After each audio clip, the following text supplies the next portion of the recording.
Hello friends, क्या हाल चाल। स्वागत है आपका मेरे YouTube चैनल पे जिसका नाम है अकाउंट्स क्लिनिक। आज के लेक्चर में अपन बात करने वाले हैं लिमिटेशंस ऑफ अकाउंटिंग। देखो, अकाउंटिंग के कुछ ऑब्जेक्टिव्स हैं, अकाउंटिंग के एडवांटेजेस भी हैं, तो साथ साथ में अकाउंटिंग के कुछ लिमिटेशंस भी हैं।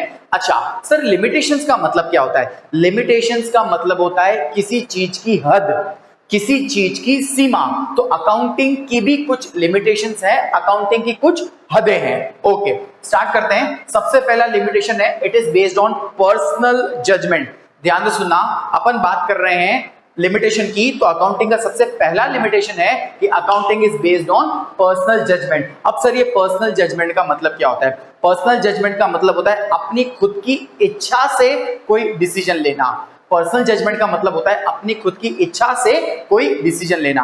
सुनना, तो क्या लिखा हुआ है कि accounting is prepared on the basis of personal judgement of management. Accounting is prepared on the basis of personal judgement of the management. जैसे आपने 10th में आपका एक चैप्टर था linear equation. So linear equations को कैलकुलेट करने के 3 method हुआ करते थे, cross multiplication method, substitution method और एलिमिनेशन मेथड, राइट? तो इन तीनों में से आप कोई भी मेथड चूज करते थे और लीनियर इक्वेशन के क्वेश्चंस को सॉल्व करते थे। तो उसी तरीके से accounting is prepared on the basis of personal judgement of the management. Accounting के अंदर भी बहुत सारी चीजें होती है जिनको कैलकुलेट किया जाता है। अकाउंटिंग के अंदर भी बहुत सारी चीजें ऐसी होती है जिनको कैलकुलेट करने के अलग अलग मेथड्स होते हैं। तो अब उस केस में मैनेजमेंट डिसाइड करती है कि भैया उस चीज को कैलकुलेट करने के लिए कौन सा मेथड इस्तेमाल करना चाहिए। Is that clear? इसलिए accounting is based on personal judgement. मैं फिर से रिपीट कर रहा हूं कि अकाउंटिंग के अंदर कुछ चीजें ऐसी है जो कैलकुलेट करनी पड़ती है, तो उसको कैलकुलेट करने के लिए अलग अलग मेथड दिए गए हैं। तो वो मैनेजमेंट डिसाइड करती है कि भैया उस चीज को कैलकुलेट करने का सबसे बेस्ट मेथड कौन सा है। जैसे मैं बात करता हूं मेथड ऑफ कैलकुलेटिंग डेप्रिसिएशन। सुना, अब ये डेप्रिसिएशन क्या होता है वगैरह वगैरह ये अपन फर्दर क्लासेस में पढ़ेंगे। तो फिलहाल डेप्रिसिएशन कोई चीज है जिसको कैलकुलेट किया जाता है। अब उसको कैलकुलेट करने के लिए अलग अलग मेथड दिए गए हैं। जैसे मैं बता देता हूं कि भैया डेप्रिसिएशन को कैलकुलेट करने के वैसे तो जनरली बहुत मेथड है, क्लियर, बट आपके 11th में डेप्रिसिएशन को कैलकुलेट करने के 2 मेथड हैं। एक है स्ट्रेट, ध्यान से सुनना, एक है स्ट्रेट लाइन मेथड, एक है स्ट्रेट लाइन मेथड जिसको शॉर्ट में बोला जाता है SLM। एक है रिटर्न डाउन वैल्यू जिसको बोलते हैं WDV।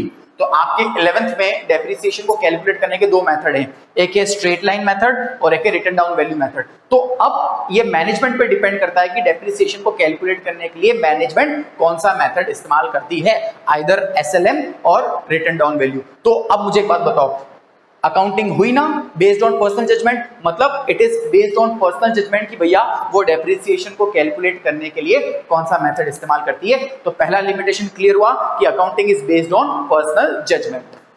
नेक्स्ट अपन बात करते हैं, it is based on historical records. अब सर, ये हिस्टोरिकल का मतलब क्या होता है? बिल्कुल ध्यान से सुनना, what do you mean by historical? Historical मतलब पास्ट, प्रेजेंट या फ्यूचर। हिस्टोरिकल का मतलब पास्ट, प्रेजेंट या फ्यूचर। हिस्टोरिकल का मतलब होता है पास्ट, मतलब जो बीत चुका है। हिस्टोरिकल का मतलब होता है पास्ट, जो बीत चुका है। तो सेकंड लिमिटेशन ये है कि accounting is based on historical records. ध्यान से सुनना, accounting is based on historical records. अब देखो इसमें क्या लिखा हुआ है, assets are recorded in book at their original cost. अच्छा, सबसे पहले अपन बात करते हैं सर ये एसेट्स का मतलब क्या होता है। सबसे पहले अपन बात करते हैं सर ये एसेट्स का मतलब क्या होता है। ध्यान से सुनना, सबसे पहले अपन बात करते हैं सर ये एसेट्स का मतलब क्या होता है। एसेट्स का मतलब कोई भी चीज, ध्यान से सुनना, एसेट्स का मतलब कोई भी चीज जो आपकी प्रॉपर्टी है। मेरी बात ध्यान से सुनना, एसेट्स का मतलब कोई भी चीज जो आपकी प्रॉपर्टी है प्लस आपका उस पे लीगल राइट है, प्लस उसकी मार्केट में कोई वैल्यू हो, उसको अपन बोलते हैं एसेट्स। वैसे जब अपन सेकंड चैप्टर पढ़ेंगे ना तो उसमें वेरियस टर्म्स पढ़ेंगे, तब उसमें अपन एसेट्स को भी डिस्कस करेंगे। फिलहाल इतना ध्यान रखना, एसेट्स का मतलब होता है कोई भी चीज जिसपे आपका लीगल राइट हो, सेकंड वो आपकी प्रॉपर्टी हो, और तीसरा उसकी मार्केट में कोई वैल्यू हो, वो कहलाएगी आपकी एसेट। क्लियर? चलो, सो अब लिमिटेशन की अगर अपन बात करें तो accounting is based on historical records. ध्यान से सुनना, accounting is based on historical records. तो इसमें क्या लिखा हुआ है कि assets are recorded in books at their original cost. मतलब इसमें ये बोल रखा है कि जो भी आपके पास आपकी एसेट्स पड़ी हुई है, जो भी एसेट्स आपके पास पड़ी हुई है, आप उस एसेट्स को अपनी बुक्स में किस प्राइस पे रिकॉर्ड करोगे? उसकी original price. Sir original price का मतलब क्या होता है? Price at which it is purchase. मतलब सेकंड लिमिटेशन ये है कि भैया आप अपनी बुक्स में एसेट्स को उस प्राइस पे रिकॉर्ड करोगे जिस प्राइस पे आपने उसको खरीदा था, doesn't matter what ever the current market price is. मैं फिर से रिपीट कर रहा हूं, सेकंड लिमिटेशन है कि अकाउंटिंग जो है ना वो हिस्टोरिकल रिकॉर्ड्स पे बेस्ड है। अकाउंट्स को करंट मार्केट प्राइस से कोई फर्क नहीं है, अकाउंटिंग को करंट मार्केट प्राइस से कोई लेना देना नहीं है। अकाउंटिंग जो रिकॉर्ड होती है ना वो पास्ट के रिकॉर्ड्स पे रिकॉर्डिंग होती है, मतलब हिस्टोरिकल रिकॉर्ड्स। तो आपके पास जितनी भी आपकी एसेट्स पड़ी हुई है, उन एसेट्स को आप अपनी बुक्स में किस प्राइस पे रिकॉर्ड करोगे? उसकी ओरिजिनल प्राइस पे। किस प्राइस पे? ओरिजिनल प्राइस पे। सर ओरिजिनल प्राइस मतलब जिस प्राइस पे आपने उसको हिस्टोरिकल में खरीदा था, doesn't matter whatever the current market price is. आज उसकी प्राइस कितनी भी चल रही हो, आज उस एसेट की प्राइस कुछ भी हो, आपको उससे कोई लेना देना नहीं है। आप अपने एसेट्स को उस प्राइस पे रिकॉर्ड करोगे जिस प्राइस पे आपने उसको खरीदा था in historical. Is that clear? So दो लिमिटेशन अपन पढ़ चुके हैं। पहला कि अकाउंटिंग किस पे बेस्ड है? पर्सनल जजमेंट पे बेस्ड है। सेकंड, अकाउंटिंग में जो अपन रिकॉर्डिंग करते हैं एसेट्स की, वो किस प्राइस पे रिकॉर्ड करते हैं? इन इट्स ओरिजिनल कॉस्ट, मतलब जिस प्राइस पे अपन उसको खरीदा था, doesn't matter whatever the current market price is. Okay, next अपन बात करते हैं लैक ऑफ क्वालिटेटिव इंफॉर्मेशन। ध्यान से सुनना, क्या लिखा हुआ है? Lack of qualitative information. चलो अब ध्यान से सुनना, बिल्कुल ध्यान से सुनना। There are two types of information, there are two types of information. One is qualitative, ध्यान से सुनना, one is qualitative and another is quantitative. ध्यान से सुनना, एक इंफॉर्मेशन कौन सी है?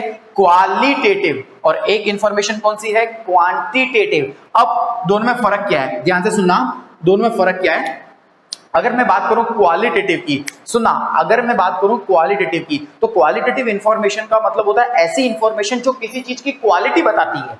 मैं फिर से बोल रहा हूं, अगर मैं बात करूं क्वालिटेटिव की, तो क्वालिटेटिव का मतलब होता है ऐसी कोई भी इंफॉर्मेशन जो किसी चीज की क्वालिटी बताता है। और अगर मैं बात करूं क्वांटिटेटिव की, तो क्वांटिटेटिव मतलब विच can be measured in terms of money. तो अगर मैं बोलूं क्वालिटेटिव मतलब विच can not be measured in terms of money। ध्यान से सुनना, अगर मैं बात करूं क्वालिटेटिव की, तो क्वालिटेटिव का मतलब होता है वो information which can not be measured in terms of money. अगर मैं बात करूं क्वांटिटेटिव की, अगर मैं बात करूं क्वांटिटेटिव की, तो विच can B measured in terms of money। बिल्कुल ध्यान से सुनना, बिल्कुल ध्यान से सुनना। अगर मैं बात करूं क्वालिटेटिव इंफॉर्मेशन, क्वालिटेटिव इंफॉर्मेशन का मतलब होता है ऐसी इंफॉर्मेशन जिसको आप मनी में मेजर नहीं कर सकते, जैसे death of manager, disputes between production and sales manager. अच्छा, प्रोडक्शन और सेल्स मैनेजर के बीच में आपस में लड़ाई हो गई, अब क्या उनकी लड़ाई को आप मनी में मेजर कर सकते हो? नहीं। तो वो कौन सी इंफॉर्मेशन है? क्वालिटेटिव। कौन सी इंफॉर्मेशन है? Qualitative, which can not be measured in terms of money. अब बात करें क्वांटिटेटिव की, तो क्वांटिटेटिव का मतलब क्या होता है? वो इंफॉर्मेशन जिसको आप मनी में मेजर कर सकते हो। तो अब सर अकाउंटिंग के अंदर तीसरी लिमिटेशन है कि accounting lack qualitative information. Accounting lack qualitative information मतलब अकाउंटिंग कौन सी इंफॉर्मेशन को रिकॉर्ड नहीं करती है? क्वालिटेटिव। अकाउंटिंग कौन सी इंफॉर्मेशन को रिकॉर्ड नहीं करती है? Quality. Although it is important for the organisation, although it is important for the organization, फिर भी ये इंफॉर्मेशन को अकाउंटिंग रिकॉर्ड नहीं करता है। अकाउंटिंग सिर्फ किसको रिकॉर्ड करता है? Quantitative information which can be measured in terms of money. तो देखो क्या लिखा हुआ है, those transactions which are qualitative, सुना, those transactions which are qualitative in nature are not recorded. तो अकाउंटिंग सिर्फ कौन सी इंफॉर्मेशन को रिकॉर्ड करता है? ओनली क्वांटिटेटिव, मतलब विच can be measured in terms of money. Clear है? चलो अब अपन नेक्स्ट लिमिटेशन की बात करते हैं, which is suffered from window dressing. ध्यान से सुनना, मैं नेक्स्ट लिमिटेशन की बात कर रहा हूं, which is suffered from window dressing. चलो ये बहुत अच्छा लिमिटेशन है और जनरली आपसे क्वेश्चन पूछा जाता है कि what do you mean bye window dressing. देखो जनरली पूछा जाता है कि व्हाट इज विंडो ड्रेसिंग। चलो अब समझना ये विंडो ड्रेसिंग का मतलब क्या होता है। विंडो ड्रेसिंग का मतलब होता है प्रेजेंटिंग द फाइनेंशियल स्टेटमेंट, ध्यान से सुनना, presenting the financial statement by showing more और less profit than what it actually is. ध्यान से सुनना, विंडो ड्रेसिंग का मतलब होता है presenting the financial statements, presenting the financial statements by showing more और less profit than what it actually is. अब मेरी बात ध्यान से सुनना, अब मेरी बात बिल्कुल ध्यान से सुनना। मैं एक छोटा सा एग्जांपल ले रहा हूं, मान लो दो कंपनियां हैं, मान लो दो कंपनी है, एक है एबीसी कंपनी और एक है PQR कंपनी। ध्यान से सुनना, एक कौन सी कंपनी है? एबीसी कंपनी, और एक कौन सी कंपनी है? PQR company. अब सुनना, मान लो कि इस कंपनी के अंदर जो प्रॉफिटेबिलिटी पोजीशन है, इस कंपनी की जो प्रॉफिटेबिलिटी पोजीशन है वो क्या है? वीक। प्रॉफिटेबल इसका क्या है? वीक। क्लियर? इसका प्रॉफिटेबल क्या है? वीक। और इसका जो प्रॉफिटेबल है, मतलब ये जो कंपनी है जो क्या है? स्ट्रॉन्ग। बिल्कुल ध्यान से सुनना, ये जो कंपनी है उसकी प्रॉफिटेबिलिटी क्या है? वीक। और इस कंपनी की प्रॉफिटेबिलिटी क्या है? स्ट्रॉन्ग। मतलब इसको बहुत अच्छा प्रॉफिट हो रहा है और इसको प्रॉफिट बहुत कम हो रहा है, मतलब इसका प्रॉफिट ना के बराबर है और उसका प्रॉफिट अंधाधुन है, इसका प्रॉफिट अंधाधुन है। अब हुआ यूं, अब सुनना, अब हुआ यूं, मान लो इस एबीसी कंपनी को लोन की जरूरत है, it wants to raise loan। अब मान लो कि इसको लोन की जरूरत है, इस कंपनी को लोन की जरूरत है और इस कंपनी को, ध्यान से सुनना, टू रिड्यूस टैक्स बर्डन। चलो सिंपल सी बात है, एबीसी कंपनी है जिसकी प्रॉफिटेबल पोजीशन क्या है? वीक, और PQR कंपनी है उसकी प्रॉफिटेबल पोजीशन क्या है? बहुत स्ट्रॉन्ग। अब ये कंपनी जो है एबीसी कंपनी, इसको लोन की जरूरत है, इसको लोन की जरूरत है और ये जो PQR कंपनी है वो चाहती है कि उसका टैक्स कम से कम पे किया जाए। मतलब ये क्या चाहती है कि उसको कम से कम टैक्स पे करना पड़े और ये क्या चाहती है कि भैया उसको लोन की रिक्वायरमेंट पड़े। अब सुनना, ये जो एबीसी कंपनी है इसकी प्रॉफिटेबिलिटी क्या है? वीक, और इसको क्या चाहिए? लोन। और इसकी प्रॉफिटेबिलिटी क्या है? स्ट्रॉन्ग, और इसको क्या करना है? इसको अपने टैक्स को रिड्यूस करना है। तो अब ये क्या करेगी? सुनना, ये कंपनी क्या करेगी? Window dressing. ये कंपनी भी क्या करेगी? Window dressing. विंडो ड्रेसिंग का मतलब अब इसको लोन चाहिए, तो लोन के लिए इसको अपना प्रॉफिट बढ़ाना पड़ेगा और इसको टैक्स को कम करना है। तो टैक्स को अगर कम करना है तो उसको उसकी प्रॉफिटेबिलिटी कम करनी पड़ेगी। तो इसकी प्रॉफिटेबिलिटी क्या है? वीक, बट इसको लोन लेने के लिए इसकी प्रॉफिटेबिलिटी को बढ़ाना पड़ेगा। इसकी प्रॉफिटेबिलिटी क्या है? स्ट्रॉन्ग, बट इसको अगर टैक्स कम चुकाना है तो इसको अपना प्रॉफिट कम शो करना पड़ेगा। तो बट रियल में अगर देखा जाए तो उसका प्रॉफिट है वीक, इसका देखा जाए तो प्रॉफिट है स्ट्रॉन्ग, बट लोन लेने के लिए इसको अपनी प्रॉफिटेबिलिटी स्ट्रॉन्ग करनी पड़ेगी और अगर इसको अपना टैक्स को रिड्यूस करना है तो इसको अपना प्रॉफिटेबल कम करना पड़ेगा। तो इसका मतलब क्या हुआ कि भैया शोइंग मोर, सुना, शोइंग मोर और less profit than what it actually is, इसको अपन बोलते हैं विंडो ड्रेसिंग। तो हमेशा ध्यान रखना कि अकाउंटिंग के अंदर क्या होता है कि जो भी मैनेजमेंट होता है बिजनेस का, वो में प्रेजेंट, में, ध्यान सुना, जरूरी नहीं है हमेशा, the management of the business में present the financial statement to suit their requirement.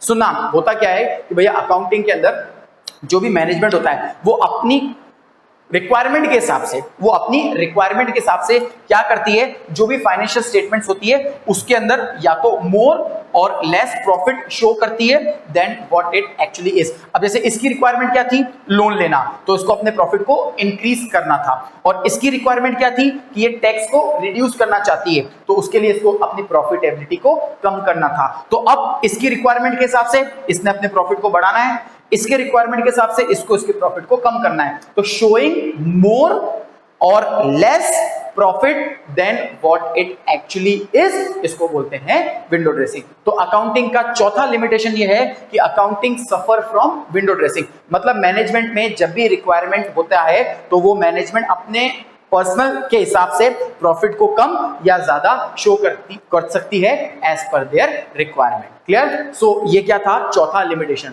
चलो एक बार अपन फिर से देख लेते हैं कि अकाउंटिंग के 4 लिमिटेशन है। पहला, it is based on personal judgement. अच्छा, पर्सनल जजमेंट मतलब अपनी खुद की इच्छा से कोई डिसीजन लेना। Second, accounting is based on historical records. Accounting के अंदर जो भी एसेट्स होती है उसको अपन किस पे रिकॉर्ड करते हैं, उसकी ओरिजिनल प्राइस पे, doesn't matter whatever the current market price is. Next, lack of qualitative information. Qualitative information का मतलब होता है which can not be measured in terms of money. तो अकाउंटिंग कौन सी इंफॉर्मेशन को लेती है, क्वांटिटेटिव। कौन सी इंफॉर्मेशन को लेती है, quantitative. It does not require qualitative information.